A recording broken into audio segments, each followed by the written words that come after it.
For today, we will be working here at the small bird aviary. I will be feeding them, changing the water, and then I will check all the nest box and clean some of them, and I will do reorganizing of cages for the African lovebirds. I'm kinda inspired to focus now on the small birds since I'm always focusing on the big birds.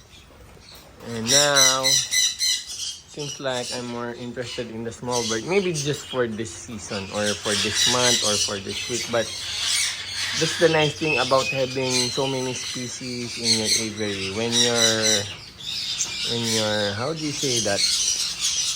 When you're over, ay, oh no, I haven't safety. Yeah, it's safe.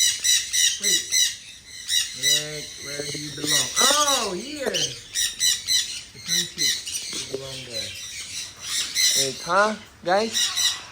So, stay there. Wait.